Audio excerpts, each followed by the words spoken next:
За сайн байцгаана уу? iOS 26 developer beta 3 гараад маш удаан болж байна. Тэгээд цаг завнаас шалтгаалаад ялтч удаан орлоо. Тухайн үед би яг энэхүү апдейтыг хийж байхдаа автобуусанд яг апдейт хийж таарж ийсэн. Тэгээд скриншот хийхээ апдейтыг тавчаас өмнө дарахаа мартаад тэгээд яг апдейт хийж яхад нь бол яг дарж бол таарсан. Үйлдлийн системийн код нь 23A 5287 GT-гэр бол ингээд гарсан байна. За өмнөх бетанууд дээр анзаараагүй юм гялс яриад явчих. Тэрнээс өмнө гялс хэдүүлээ бета 3 дээр юу болсон бэ гэхээр яг шинээр нэмэгцээг энэхүү зураг нэлээд олон байдалтаараа сольж болдог болсон байгаа.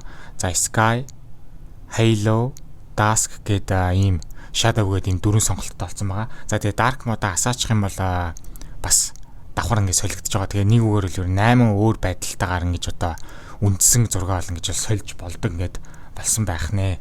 За тэгээд тэрнээс гадна өмнөхдөр би яг юу дурдаг вэ? Яг бүр дуртахад таг мартцсан байсан гэсэн чинь цагныхаа хэмжээг бол ерөөсөө сольж болж илээ. Тухайн үед яг нэг жижигхэн асуудлаас болоод бол би танарт бол харуулж болж чадаагүй. Тэгээд ямар ч байсан зүгээр шууд ингээд л сольж байгаа. За тэгээд яг одоо би яг танарт бол харуулж чадахгүй маань яагаад тэр миний цаг автоматар 941 дээр байнга зааж байгаа болохоор бол танарт бол хараахан харуулж чадахгүй. Одоо жишээ нь яг минут солигдох ийм цагийг нь одоо та нар харж байгаа яг 9:41 дээр ингээд гаццсан яваад байгаа. Уг нь бол одоо би та нарт юу харуулахыг хүссэн бэ гэхээр 9:42 болонгууд яг энийг тань 2 болохтойгоо анимашн тав солигдож байгаа. За тэрийг нь ямар ч үсэн хийлчихье. За тэгээд маш олон notification ирэхээр одоо энэ цагны маань байдал маань автоматар ингээд шахагддаг. Одоо удахгүй миний reminder-ийн бол одоо notification ирнэ. За тэгээд одоо яг та нар харж байгаа 3 ширхэг reminder-тэй юм одоо notification ирсэн байгаа.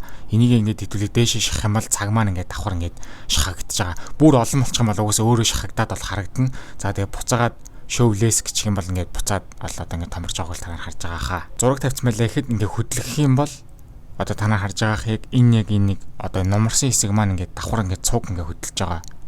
Энэ бол надад маш гоё санагдсан. Энийг би нэлээд сүйд л анзаарсан. За тэгээ сэрүүлэг тавилаа гэж хэдүүлээ ингээд бодоход одоо ингээд явуулдаа штэ бидний мэдхгүйгээрээ шууд одоо шинэ дээр нь ингээд дарчих юм бол ингээд шууд шивэг сонголт нь гараад ирж илээ. Тэгээд энэ ингээд шаралж бол харагдчихсэн.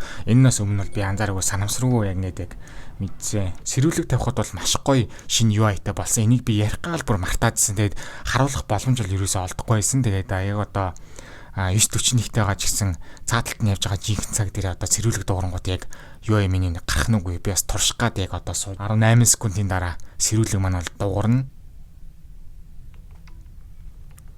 За яг ямар ч гэсэн дуурч таалаа тэгээ цэрүүлэг ингээд дуурангууд ийм гоё шинэ менютэй болсон. Тэгээд өмнөхөөс бол хамаагүй бол надад гоё харагдаад байгаа. Бараг хамгийн гоё цэрүүлэг. Тэгээд UI меню бараг энэ баха. Ямар нэгэн аппликейшн дээр нөө нэг хэрэглэх хязгаарыг нь тавьчихаар шинэ UI менютэй бол болсон. Өмнөхөөс бол шал өөр харагддаг болсон байлээ.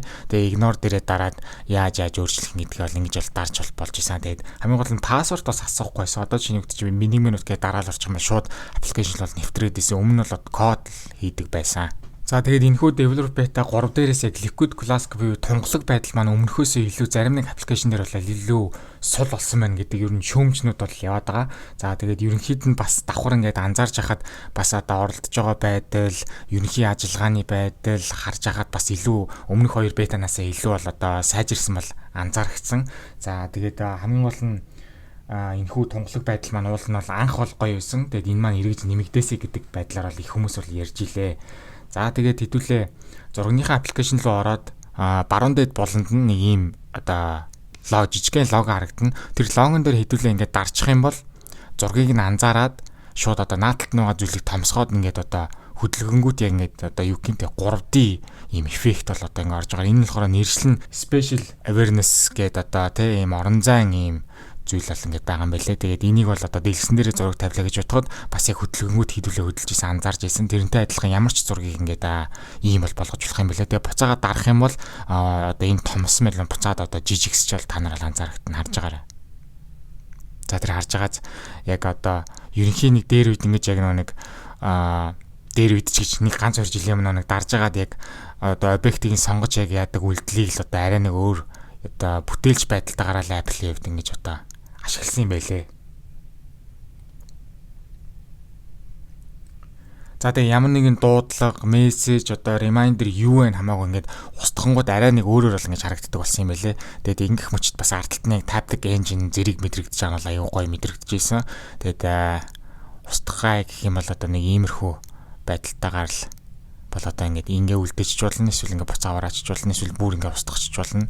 Тэгээ нэг иймэрхүү шин байдалд гарал харагддаг болсон. За та нар settings руу орж screen capture гэдэг одоо орчих юм бол би хэдүүлжсэн full screen preview гэдэг одоо сонголтоос гадна доотлолт нь формат дээр нь HDR, SDR-ийн хоёр сонголт байгаа юм байлээ. SDR дээр тавих нь мэдээж хэрэг арай бага зай эзэлж screenshot ч юм бол хадгалагдана гэсэн үг. HDR дээр тавих юм бол арай одоо илүү зай эзэлж бол screenshot хадгалагдана гэсэн үг шүү. Settings руу ороод application-ууд руу ороод phone гэдэг application руу ороод доошоо гүйлэх юм бол tap resend to call гэж байгаа. Тэр нь болохоор юу гэсэн үг вэ гэхээр шууд одоо сүүл залгасан дугаар дээр шууд дараа л шууд залгана гэсэн үг. Энийг нь унтраачих юм бол дарах юм бол заавал тэр нэмэлт мэдээлэл рүү нь ороод байдаг аюу төвхтэй. Тэгээд энэ сонголтыг бол заавал асаах хэрэгтэй шүү. За миний хувьд ашиглаж байхдаа бас нэг гоё анзаарсан зүйл нь юу гэхээр charge on hold гингүүтээ батарейныхын тэр лого маань саарл бол болцсон. Тэрний үгээр iPhone чинь хитрхи халтсан байвал төр зүр хүлээгдэж байгаад одоо энгийн температур руугаа буцаж очсныхын дараа одоо цэнэглэх горин маань үргэлжилнэ гэсэн ийм гоё шин зүйл бол надад бол харагдсан. Өмнө нь бол ийм функц байдаг байсан. Гэхдээ iOS 26 дээр бол бүр ингэж бол ингээд харагддаг ингээд болсон юм байна.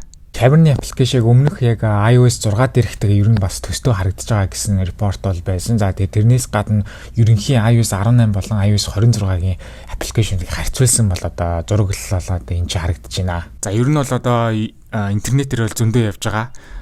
Хэрэглэгч нар маань одоо энэ liquid glass буюу хэр тунгалаг харагдах вэ гэдэг байдлыг ингэж өөрчилдөг ийм сонголттой setting-ийнхаа display зэсэн дээр ингэж нэмчээчээ гэд маш олон хүсэлт байгаа. Тэгээд одоо энгийн хүмүүс хийсэн концепт ийм одоо UI меню хүртэл ингэж бол яваад байгаа. Тэгээд glass гэдэг сонголтыг ингэж нэлээд өөрчлөөл те. Одоо чинь тулах юм бол ингэ бүр тэр чихтэйж бүр ингэж шив шилэн мэдрэгдэх мэдрэмжийг ингэж авмаар байна те. Бүр ингэ тэрийг өөрөө ингэж багасгаж сольж ингэ болгодог болмоор байна гэсэн ийм гоё зүйл бол явж исэн. Тэгээд энэ бол биелчих бол үнэхээр бас гой санагдах баха. За би ер нь бол одоо 100-ны турш явагддаг одоо туршлага үйлдэл систем дээр feedback application-ыг бол дандаа ярьдаг байгаа. Хэрэв та нар одоо iOS 26 яг одоо ашиглаж байгаа бол одоо feedback application бол одоо та нарын одоо home screen дээр бол гараад ирэндээ та нар ороод өөрсдийнхөө Apple ID-гаар нэвтрээд яг утсан дээр чи яг юу болохгүй байна. Тэр болгоныгоо ингээд репортлаад бол Apple руу бол явуулж болно. Тэгээ тэр алдаагч хараад Apple ингээд засах ингээд боломжтой байдаг шүү. Benchmark оног үйлдэл систем дээр болгон дээр яриа явж байгаа. За developer beta 3 хувьд single core score нь CPU хэсэгтэр 2346, multi core score нь 5732 оноо аваад GPU хэсгээр болохоор 18670 оноо аваад ер нь бол дундаж авдаг энэхүү гар усны оноог бол авч чадсан. Тэгээд ерөнхийн авдаг оноонууд нь харьцангуй маш бага авах юм бол ер нь бол энэ апдейт рүү хийгээд бол дэмэшүүл гэсэн үг. Тэгээд зарим нэг хүмүүс маш их бол асууж исэн. Намайг үздэг хүмүүстэй зориулж Discord сервер бол нээсэн. Тэгснээрээ та нар хоорондоо юм бичих боломжтой болсон байгаа. Тэгээ би биентэйгээ гоё нээлттэй бол харилцаж байгаарай. Тэгээд Discord маань нэгтгэхийг хүсвэл description хэсэг дээр линкийг нь тавьсан байгаа. За яг одоо бол үйлдлийн систем маань iOS 26 developer beta 4 буюу public beta 1 маань бол гарчихсан байгаа. За тун удахгүй iPhone 10-аар хүндэтгэлийн бичлэгийн дараа тун хурдан бол энэ бичлэг маань бол орно. За тэгээд public beta гарсан нь бол маш их баяртай байна. За тэрнээс гадна iOS 18 маань бол iOS 18 6 бол гарчихсан. За тэгээд дараагийн iOS 18 7 developer beta-ыг ер нь багцаа эзээ гарах юм гэвэл ер нь бол 9 сараас өмнө бол гарч байгаа гэж бодож байна. За тэгээд дараагийн iOS 26 developer beta 5 эзээ гарах юм гэх юм бол дараа 7 хоногт ер нь бол гарна гэж бодож байна. Тэгээд ер нь бол 7 хоногоор явсараад 8 сарда beta 8 9 хүртэл ер нь л яваад тэгээд RC-ны гараад тэгээд аль бисэн том хэлбэр нь бол удахгүй бол гарна.